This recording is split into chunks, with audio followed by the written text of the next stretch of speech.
Long ago, in the land of Judea, there was a man who set out on a journey.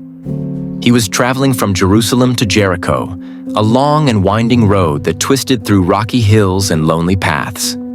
It was a dangerous road, for robbers often hid among the cliffs, waiting for an unsuspecting traveler to pass by.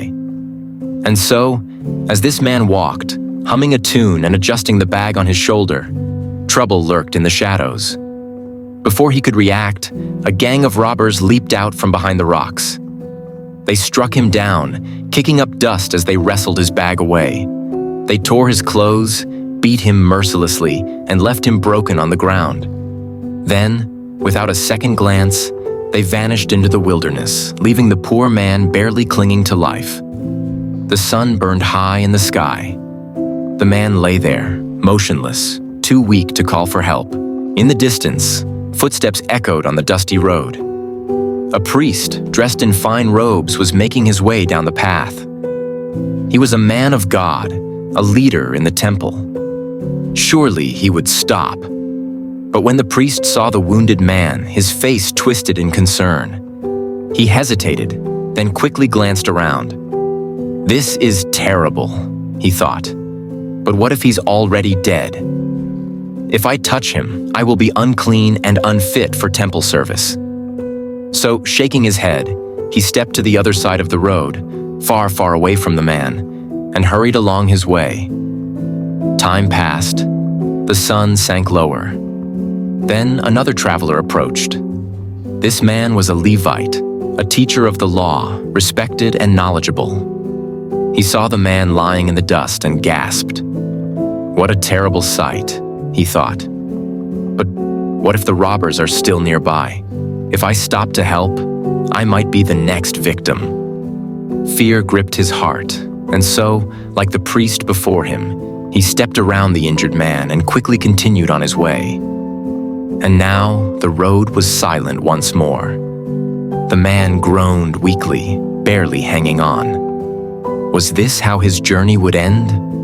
But then came the sound of hooves against the dirt.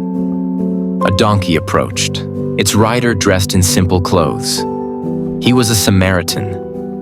Now you must understand, in those days, Jews and Samaritans were enemies.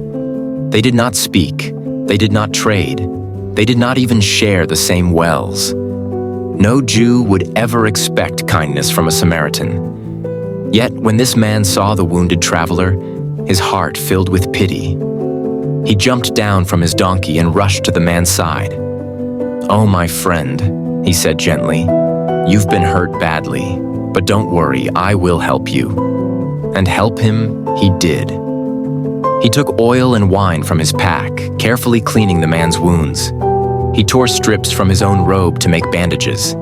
He lifted the man, oh so carefully, onto his donkey and led him down the road, walking beside him the entire way. Finally, they reached an inn. The Samaritan knocked on the door, and when the innkeeper opened it, he was surprised to see such a sight. "A traveler, so badly beaten?" the innkeeper asked. "What happened?" "He was attacked by robbers," the Samaritan explained. "Please take care of him." And then he reached into his pouch, pulling out silver coins. "Here, this will cover his stay, and if he needs anything more, I will pay you when I return." The innkeeper, touched by the Samaritan's generosity, nodded. And as the Samaritan turned to leave, the wounded man, his voice barely above a whisper, said, "Thank you." Now this story was told by none other than Jesus himself. And after sharing it, he turned to the people gathered around him and asked, "Tell me, which of the three men, the priest, the Levite, or the Samaritan, was a true neighbor to the injured man?" The people murmured among themselves, and finally one of them answered, "The one who showed mercy." Jesus smiled and nodded. "Go and do the same," he said. And so, dear listener, I ask you, when you see someone in need, what will you do? Will you walk by, making excuses? Or will you be like the Good Samaritan, showing kindness no matter who they are? The choice is yours to make.